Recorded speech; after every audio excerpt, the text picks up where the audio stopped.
जय हिंद मित्रांनो, आपल्या टेक चॅनलवर मी सर्वांचं मनापासून स्वागत करत आहे। आजच्या या व्हिडिओच्या माध्यमातून आपण महाटीईटी 2025 चे ॲडमिट कार्ड आलेले आहेत आणि त्या ॲडमिट कार्डला कशा प्रकारे डाउनलोड करायचं आहे आणि डाउनलोड केल्यानंतर कोणत्या महत्त्वाच्या सूचना त्याच्यावर देण्यात आलेल्या आहेत त्यावर आपण थोडक्यामध्ये चर्चा या छोट्याशा व्हिडिओच्या माध्यमातून करणार आहोत। परंतु तत्पूर्वी आपण जर चॅनलवर नवीन असाल तर आमचं चॅनल सबस्क्राइब करा, साइडचं जे बेल आयकॉन आहे त्याला देखील प्रेस करा, जेणेकरून शिक्षक भरतीच्या संदर्भामधल्या कोणत्याही माहितीची अपडेट आपल्याकडून मिस होणार नाही।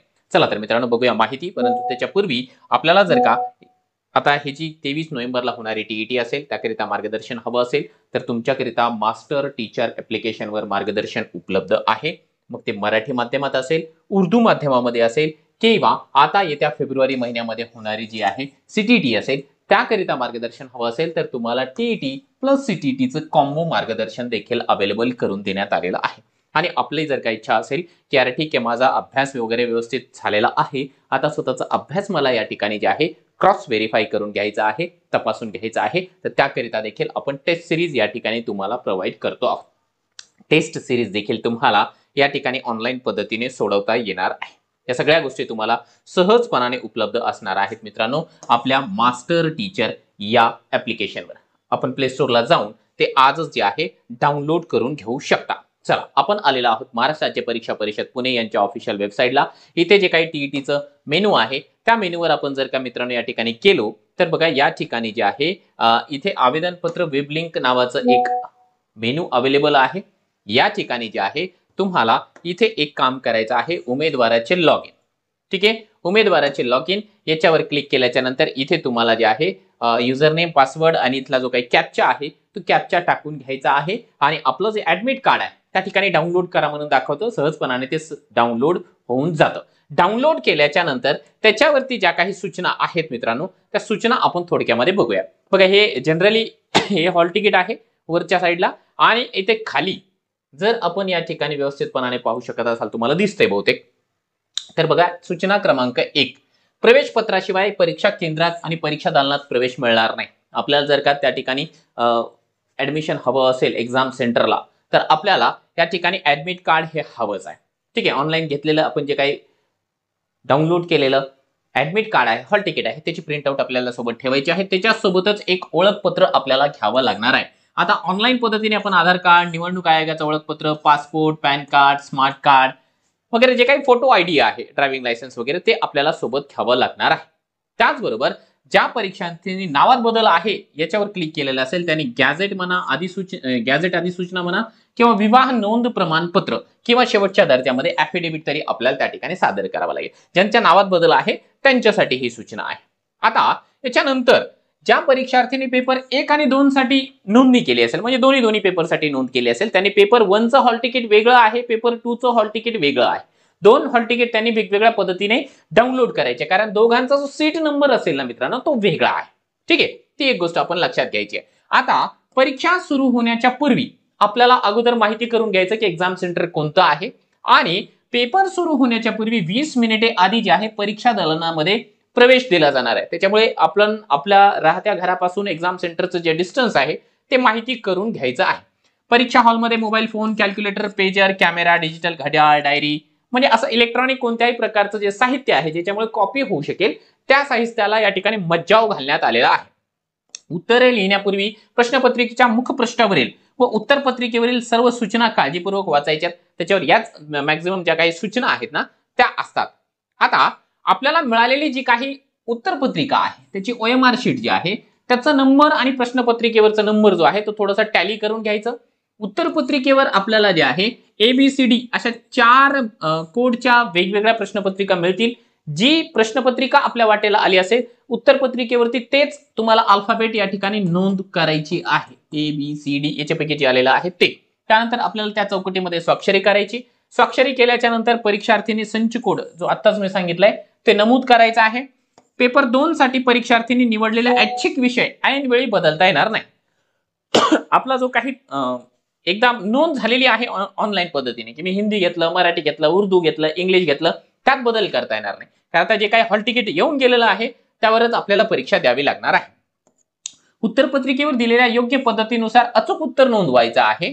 चुकीच्या पद्धतीने नोंदवायचं नाही. हा सर्कल असेल तर याला सर्कलला जे आहे व्यवस्थितपणाने पूर्णपणाने आपल्याला गोल करावं लागेल, कारण जे आहे ही ऑनलाईन पद्धतीने तपासणी याची केली जाते. तर मग ती मशीन व्यवस्थित घेणार नाही. आपला जो काही सर्कल आहे तो व्यवस्थित करायचा, अर्धवट करायचा नाही, किंवा याला व्हाईटनरनं खोडायचं नाही, किंवा खोडरबरनं याला खोडून दुसरं उत्तर बदलण्यासाठी प्रयत्न करायचा नाही. बघा, विभागनिहाय प्रश्न आहेत, 1 पासून ते 150 प्रश्न असणार आहे. 150 प्रश्नाला 150 मिनिटांचा वेळ या ठिकाणी देण्यात आलेला आहे. आता प्रत्येक प्रश्न हा ऑब्जेक्टिव्ह टाईपचा आहे, वस्तुनिष्ठ आहे, म्हणजे ऑब्जेक्टिव्ह टाईपचा प्रश्न असणार आहे. एका प्रश्नाला 4 आन्सर्स असणार आहे. त्यामध्ये तुम्हाला जे गोल करायचं आहे, काळ्या किंवा निळ्या या दोन्हीपैकी एका बॉल पेननं आपण करू शकतो. एकदा काळा यूज केला तर काळाच यूज करा, ब्ल्यू यूज केलं तर ब्ल्यू यूज करा.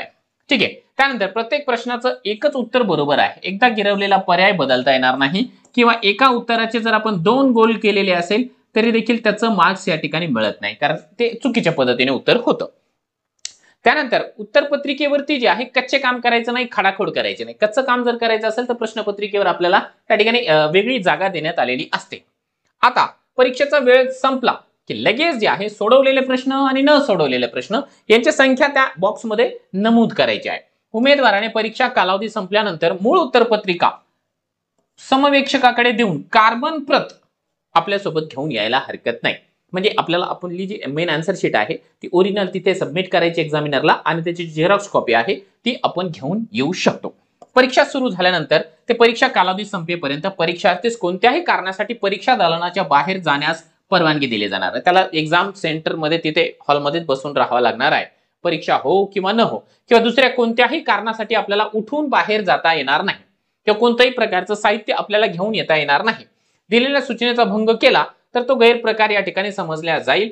तो तर या परीक्षार्थी जे असतात डुप्लिकेट म्हणजे दुसऱ्याच्या नावाने परीक्षा देणारे, ते जर सापडले तर त्यांच्या विरुद्ध जे आहे हा जो काही ऍक्ट आहे त्या ऍक्ट प्रमाणे कारवाई केली जाणार आहे.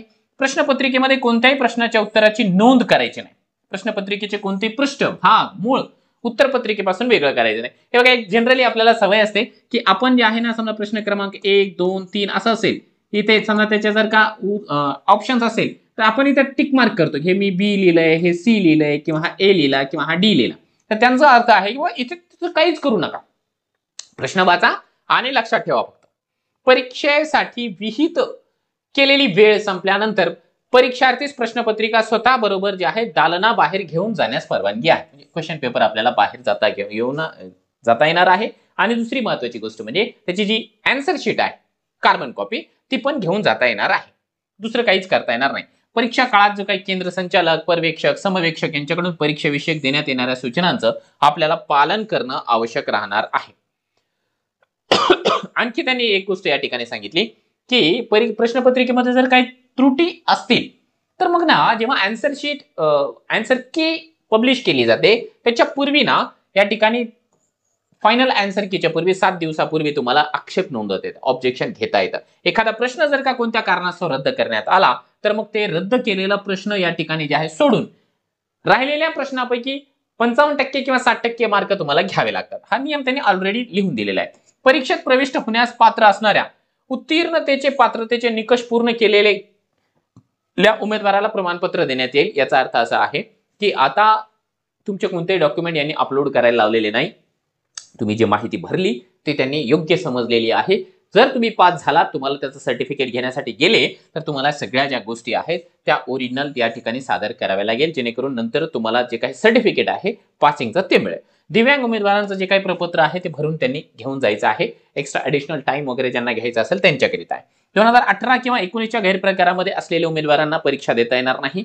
चुकून जर का कोणी या ठिकाणी फॉर्म भरलेला असेल तर त्यांनी ती परीक्षा देऊ नये, अन्यथा त्यांच्यावर कारवाई होईल, असं त्यांनी या ठिकाणी या मुद्द्यामध्ये सांगितलेलं आहे. बघा, एकदा आपण मुद्दाच वाचूया की 2018-19च्या गैरप्रकारामध्ये अथवा इतर कोणत्याही प्रकारच्या गैरप्रकारात समाविष्ट असल्यास सदर परीक्षा देता येणार नाही. तरीही उमेदवाराने आवेदनपत्र भरून परीक्षेस प्रविष्ट झाल्याचे निदर्शनास आल्यास कोणत्याही टप्प्यावर अशी उमेदवारी रद्द करण्यात येईल व नियमानुसार पुढील कारवाई करण्यात येईल. मी जो बोललोय तीच गोष्ट आहे. ज्या परीक्षार्थींच्या प्रवेशपत्रावर विहित रकान्यामध्ये फोटो किंवा स्वाक्षरी नाही अशा परीक्षार्थींनी फोटो चिटकून स्वाक्षरी करावी व संबंधित केंद्राच्या केंद्र संचालकांकडून प्रमाणित करून घ्यायचंय. असं होतं कधी कधी टेक्निकल इश्यूमुळे की कोणाचा फोटो आला नाही किंवा कोणाची स्वाक्षरी आली नाही, त्यांनी स्वाक्षरी करा, केंद्राध्यक्षाची अगोदर साईन घ्या आणि नंतर एक्झाम सेंटरमध्ये जाऊन तुम्ही बसू शकता. तर या सगळ्या सूचना महत्त्वाच्या तेवढ्या मी तुम्हाला या ठिकाणी सांगण्याचा प्रयत्न केलेला आहे. आता तुम्ही म्हणाल सर या सगळ्या क्षुल्लक गोष्टी होत्या, तरी देखील ना याला एकदा ओव्हरलुक करून घेणं अतिशय महत्त्वाचं ठरतं मित्रांनो. अन्यथा कधी कधी काय होतं की आपण छोट्या छोट्याशा गोष्टी या ठिकाणी इग्नोर करतो, दुर्लक्ष करतो आणि आयत्या वेळेला आपल्याला त्याचा प्रॉब्लेम क्रिएट होतो. तसं होऊ नये. आता परीक्षेला फार कमी दिवस राहिलेले आहे. प्रश्नपत्रिका सोडवा आणि डायग्नोज करा की कोणता विषय माझा कमजोर आहे किंवा कोणता घटक मला या ठिकाणी अजूनही जमत नाहीये आणि त्या विषयाचा थोडासा एक्स्ट्रा अभ्यास करा. तुम्हा सर्वांना परीक्षेसाठी, अभ्यासासाठी खूप साऱ्या शुभेच्छा.